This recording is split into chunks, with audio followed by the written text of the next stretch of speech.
me ask each of you to please, very quickly, move to your seats. I'd like everyone to take a seat as we prepare for the beginning of the Legacy Leadership Awards Luncheon. Are you excited? I want to first acknowledge the presence of the chair of our board, Tim Murphy, once again, the Chief Administrative Officer for MasterCard, as well as acknowledge the presence of our host affiliate CEO, George Lambert, the President of the Greater Metropolitan Washington Urban League, and acknowledge the President of our host mayor, Mayor Muriel Bowser, the Mayor of the great city of Washington, D.C., as well as all other guests. Because our next guest will incite a call to action in each of you, I want you to please help me welcome the Honorable Kamala Harris, the Vice President of the United States, and the Mayor of the great city of Birmingham, Alabama, Randall Woodfin, for a fireside chat this morning. Urban Leaguers, please greet them in your own special way. The Vice President and Mayor Woodfin.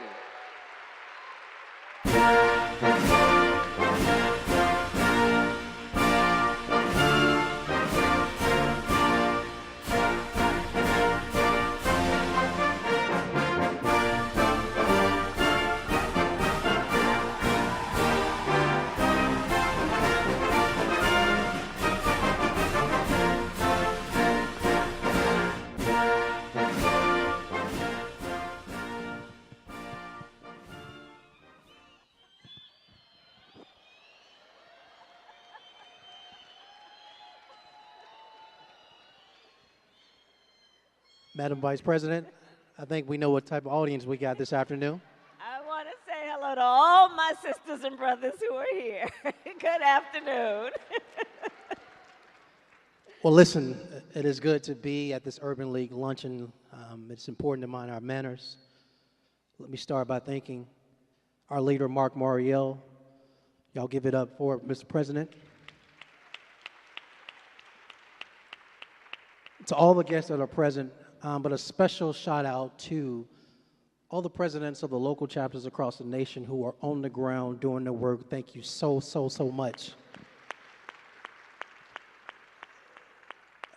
With a special shout out to William Barnes, who is the president of the Birmingham chapter and the Birmingham delegation over here. I see you. Madam Vice President, is there anybody you want to acknowledge out here? Madam Vice President, is there anyone you want to acknowledge out here? I want to acknowledge everybody because I represent the whole of the United States of America. It's good to be with everybody, and I do want to acknowledge Mark Morial and just say that I see Mark in places all over our country advocating for the National Urban League and all that it represents. And I see him in the White House. I've seen him in the halls of Congress. I've seen him in the community. He is always the same person fighting for all that we hold dear and all that is at stake at this moment in time. So Mark Morial, thank you for all that you do. Thank you. Absolutely. So we all know that the Urban League is a premier organization on the civil rights front line, fighting for so many things. And before we get into some questions of the day related to what's at the top of an American's mind and how your office and the president's office is addressing those things, I do have to ask you something. You are quite busy, very busy. As vice president, though, you're also human. And you have a life. You are a mother, you are a wife, you have friends, you have family. What do you do to balance all of that? And how do you solve for taking care of yourself and self-care? Oh, that's a wonderful question. Well, I will tell you, every morning, I work out every morning.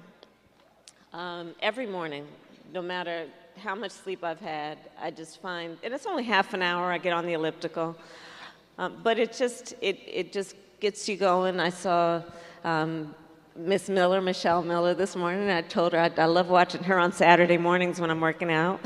But I think it's important that when we are dealing with so much that is heavy, when we are dealing with just the pressures of everyday life, that we take care of mind, body, and soul. And so that includes taking care of your health and your mental health. I think it's very important to always surround yourself with your family, with your friends who will be there for you to cheer you on, but to also be there in those moments where you might trip, and they'll have a good laugh with you at the fact that you did, but they'll pick you back up and push you out. And I'm also deep of faith. I believe that you have to, whatever it is that you believe in the goodness, believe that through moments of darkness there will be light, and that we all have power that we can bring to making things better, and have faith in that ability. That's good for us to know. Thank you. Thank you. Yeah, absolutely. I want to kind of get into a serious topic that's on the top of mind, probably not only for this organization, but a lot of mayors across the nation. Yeah. Across the country, we are grappling with spikes in gun crime. That's no secret. Often with the limited set of tools, we can't control the flow of guns into our cities or access to handguns themselves. And the truth is, Birmingham is no different. I know the mayor of D.C. is here. D.C. is no different. You're a former prosecutor and an attorney general, so you, of all people, understand what we're dealing with. And recently, the President Biden has issued an executive order on gun safety, and he just signed a bipartisan gun safety law into action. The question is, what do all of these laws and executive orders mean practically for cities and mayors to help us combat crime across our communities? Well, first of all, I'll say that I do believe in many ways we are a nation in mourning as a result of gun violence. Black people are 13% of America's population, and I think it's 62% of homicide victims to gun violence. When I look at this issue, I think about Mrs. Whitfield of Buffalo, New York. I attended her funeral, an 86-year-old grandmother. There are people here from Buffalo who know what that meant in terms of the loss to the community of that precious woman. We see whether it is a mass shooting of 20-odd people in one part of our country, or in a given city, 20 people in 20 days dying from gun violence, and we know it is something we need to address. When I look at the failure of the United States Congress to have the courage to act, I think it is a call for all of us to demand action and demand that they have courage. When I think particularly about the issue of assault weapons, you know, assault weapons, most things, whether it's the table that you're eating on right now, the plate you're using, the fork, most things have an intentional design in terms of the things that we use. Assault weapons were designed to kill a lot of human beings quickly. There is no reason that we have weapons of war on the streets of America.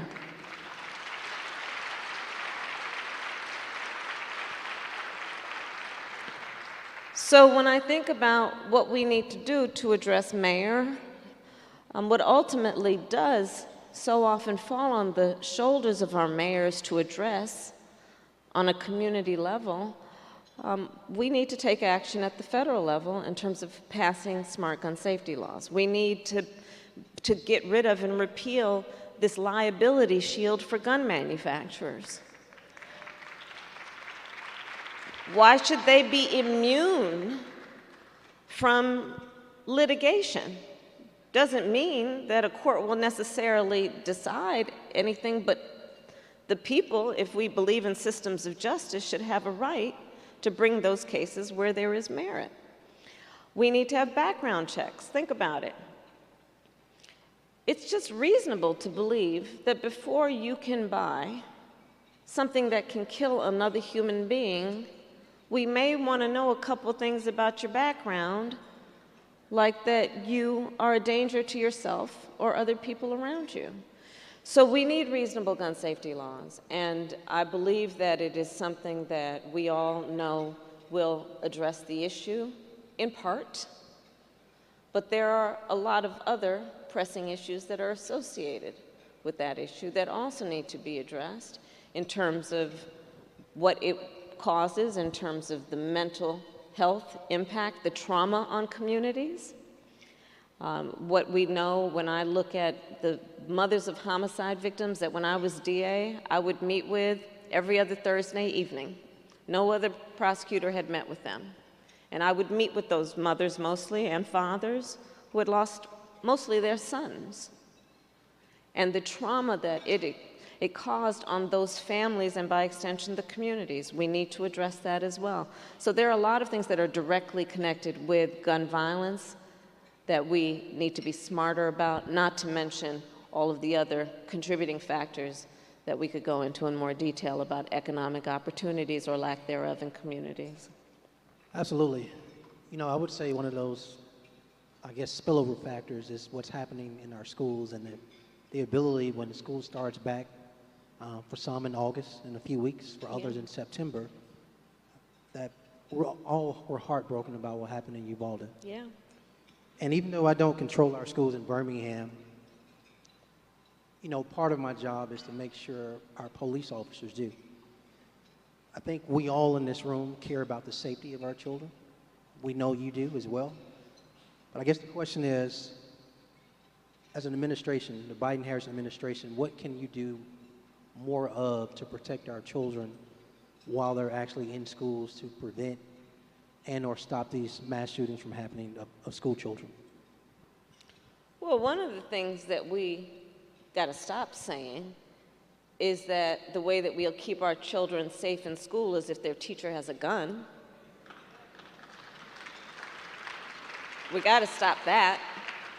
That's not the solution. We need to put in place measures that obviously promote and support local leaders to have the facilities that they need to have to ensure that the children are safe in school. But I really do believe, Mayor, that it really does relate to also a much bigger issue.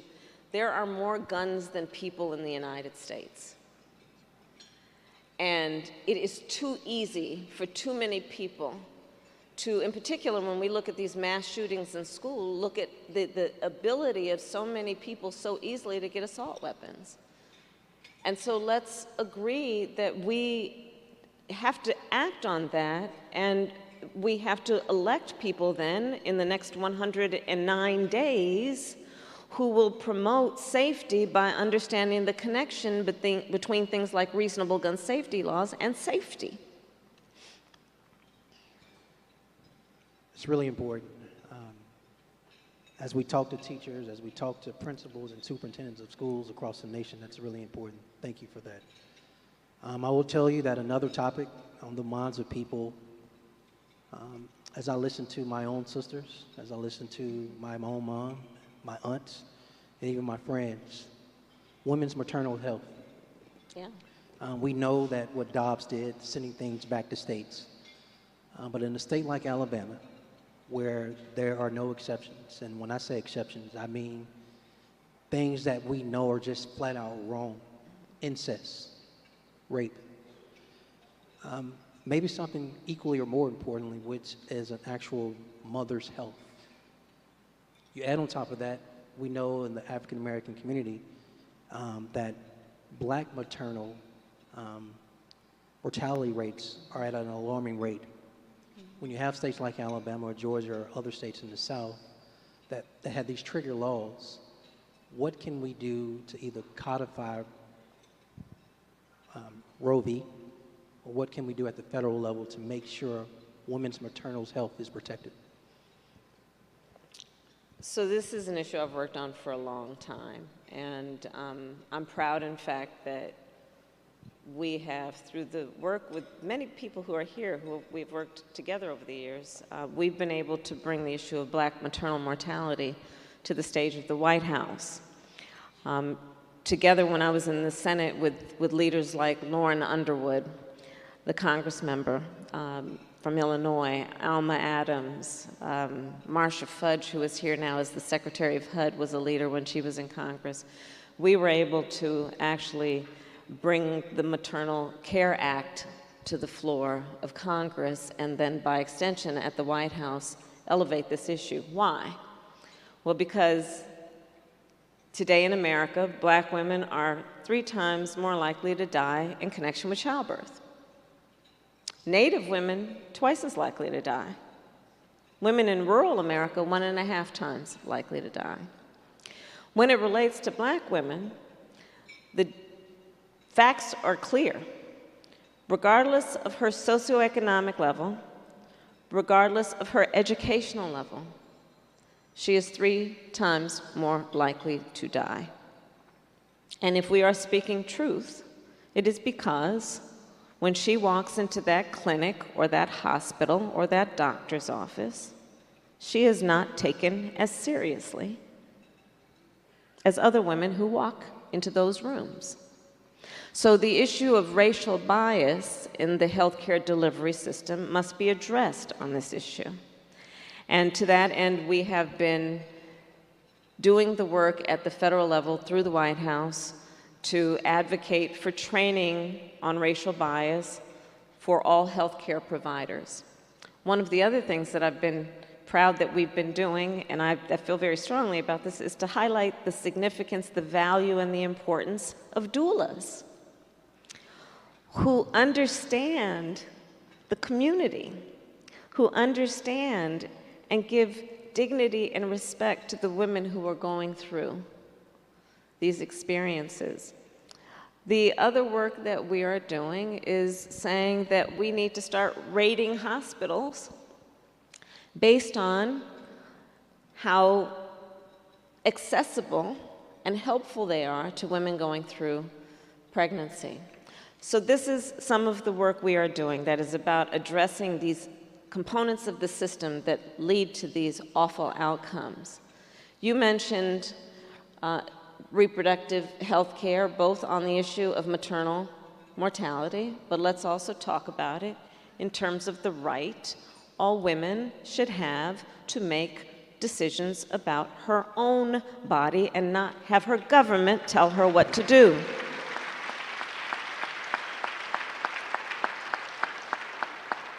So weeks ago, the United States Supreme Court took a constitutional right that had been recognized from the people of America, the women of America. And let's understand, to your point, that they said, oh, no, we're going to let this go to the states.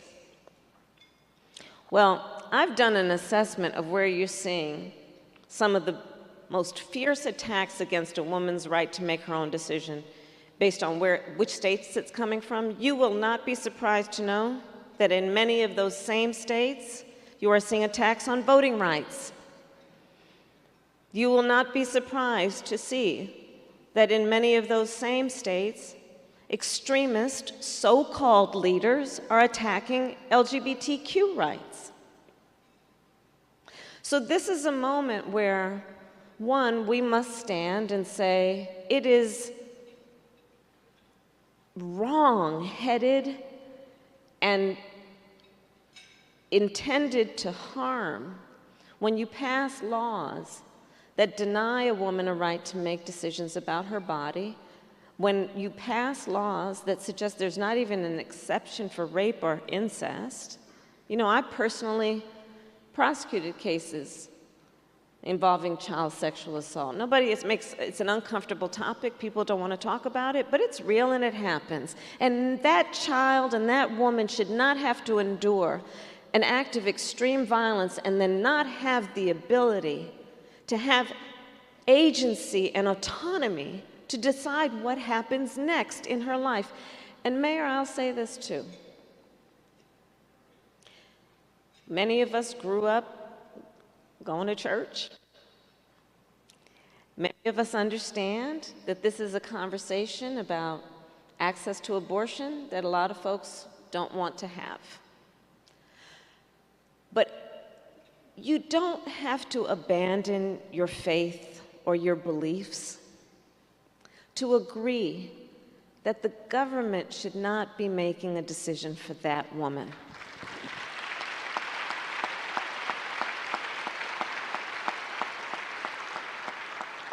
And that's how I think we should think about it. The other way I think we should think about it, and I'm talking to leaders of the Urban League, some of the best work that has happened in the ongoing movements for justice, for freedom, for liberty, led by the Urban League, have been fueled by what we all know we do so well when we do it, which is coalition building. So let's think about it. I asked my team to do a Venn diagram of where these attacks are happening. So voting rights, women's reproductive rights, LGBTQ rights. And of course, there was a huge intersection. But the other point is this. Let's bring together the folks that have been fighting for voting rights with the folks same-sex marriage, fighting for reproductive rights. Let's bring folks together, seeing how much we have in common to fuel this movement, because right now, there is a full-on attack on freedom and liberty in America on these issues. And I say, take back the flag. Freedom and liberty, that's what we fight for. That's what we fight for. And if the former court of Thurgood Marshall wants to pursue its agenda that's about taking those rights away as a constitutional right, well, let's remember Thurgood and Constance Baker Motley and Charles Hamilton Houston. They understood you'll fight it in the courts, but you also fight it in the streets, which is about organizing the people to stand up for their rights. Thank you. Thank you, yo. Thank you. Madam Vice President, you gave a shout out to a special person. That's a good time to recognize Secretary Fudge. We see you. There she is.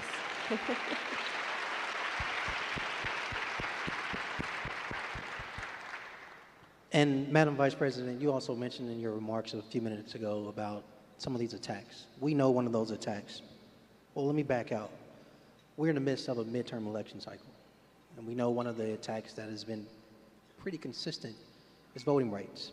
Mm-hmm. Now, again, in the South, certain states have histories, like Alabama, like Georgia. And as we come upon this midterm election, I guess we would like to know what is the Biden-Harris administration doing more of to protect voting rights, particularly for black voters, but even for younger voters who feel like their vote is not being counted. That's right. I'll mention a few things, and I'm going to start with this, just to pull back. So as Vice President, I have met with and talked with probably 80 times presidents, prime ministers, and kings of countries around the world. I've hosted them in my home, the official residence of the Vice President. We hold ourselves as Americans out to be a model of a democracy. Flawed though we may be, imperfect though we may be. We walk into rooms around the world and we talk about the importance of the rule of law, human rights, dignity.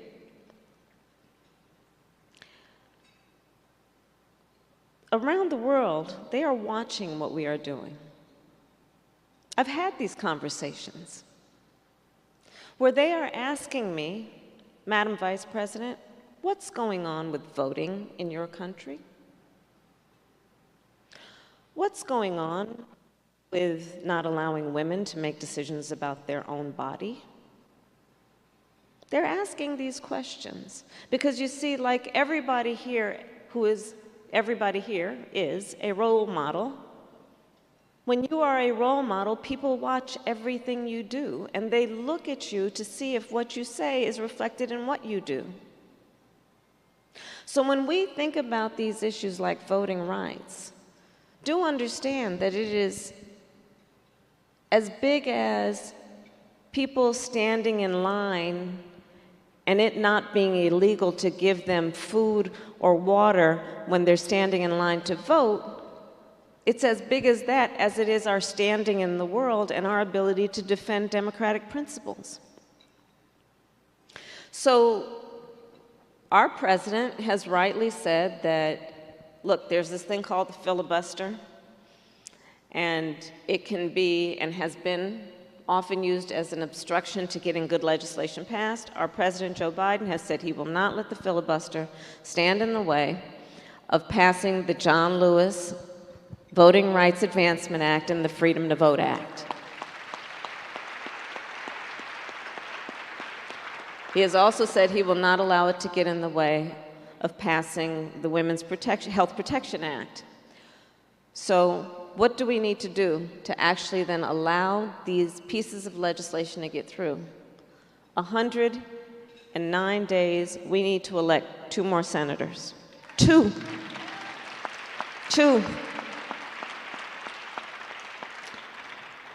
So that we can pass that federal legislation to deal with the fact that you've got these extremist so-called leaders in places like Georgia, Florida, Texas, who are intentionally trying to make it more difficult for people to vote so they don't vote. And here's the thing. Look at the recent history on this. Urban League leaders organized in the midst of a pandemic to achieve a goal which was achieved, which was in 2020, more people than ever before voted. More young people than ever before voted. Stood in line in the midst of a pandemic, did what they need, in the midst of trying to educate their kids at home, did what was necessary to vote. That scared a lot of people. Because, you see, when people voted, I'd like to think of voting as sometimes thinking of it as like people put it in an order, like this is what I want. So people voted because they said, I want an extension of the child tax credit. They got that, we did that. For the first year, we reduced child poverty in America by 40%, including child poverty among black children in America. People stood in line and they said, pass a tax cut for parents to help us pay for the cost of raising a child that includes food and medication and school supplies. So we passed that tax cut, where you can get up to, and parents get up to $8,000 more in their pockets because we got that done. Folks said, we want an administration that comes in that says Medicaid in the states should cover more than 2 months of postpartum care after a woman has given birth to another human being. Let's extend that to 12 months. That's happening. People put that order out and said that's what they wanted when they voted. And by the way, not one Republican since we came in office in the United States Senate voted for any of that. So people got what they wanted. People said, I'm going to stand in this line, but I want to see a black woman on the United States Supreme Court. And now there is Justice Ketanji Brown Jackson on the United States Supreme Court.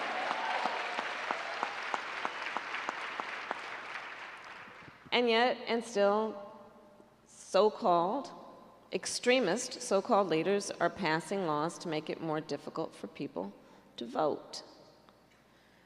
And we then have to do what we know how to do well and do best, which is in the face of intentional obstacles, we need to remind people that when they vote, they are, in essence, making a request, if not a righteous demand, for what they want to see from their elected leaders. And based on whether they put in that request and that demand through their vote, they will start to get those things. So that's how I think about this issue right now, especially, again, with 109 days to go, because there is so much on the ballot. And you look at it, whether going back to the issue you raised of choice, think about it, in certain states, they are criminalizing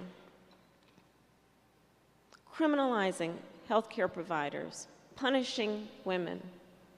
That law where there's basically allowing vigilantes turn in folks who exercise their rights. So why do these elections matter? Well, because who your DA is matters. Who your Secretary of State is on voting, that matters. Who your governor is matters. Who your mayor is certainly matters.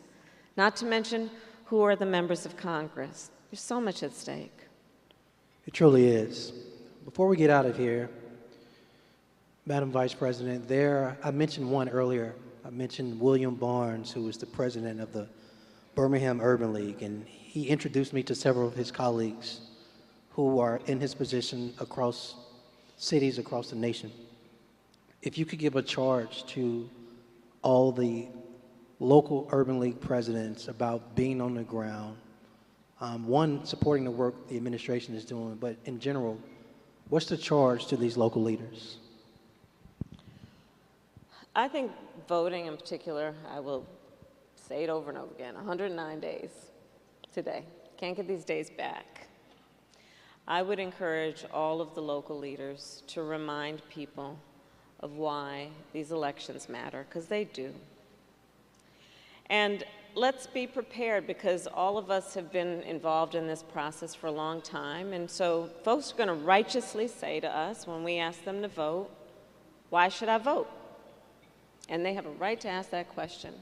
And let's be prepared before they ask the question or when they ask the question to remind them of what they did in 2020 and what it resulted in. I didn't even mention, as a proud graduate of an HBCU, we put $5.6 billion into HBCUs as a result Y'all give it up. of our work. HU. That was shameless, but I had to do it. And you got it. This whole stage is HBCUs. You're good. But that's what I would urge. And then I would also say this. I wish we had more time to talk, but it's also important to remember the kind of trauma that all communities have experienced, in particular over these last 2 years. People were told to isolate. People, you know, when you look at the Black community, off the top of my head, I think the number of something like 1 in 4 people know someone who was either hospitalized or died from COVID. What it meant in terms of our children, what it means in terms of the impact to all of us around undiagnosed and untreated trauma, not to mention just the daily grind of getting through the day. And people can become a bit dispirited, and we have to remind them of what is good and what is right, and that they are important and that they are not alone. I think for us as leaders at this moment in time, one of the things we can do best is to remind people they are not alone, and that's about building community, about convening and bringing people together, and reinforcing the fact that we all have so much more in common than what separates us. And so, in spite of all the noise that suggests otherwise, Urban League does this so well, always has done this. Let's build coalitions, let's build community, and empower folks to know how important they are and how much they matter. Let's build communities. National Urban League, ladies and gentlemen, the Vice President of the United States, Kamala Harris. Thank you.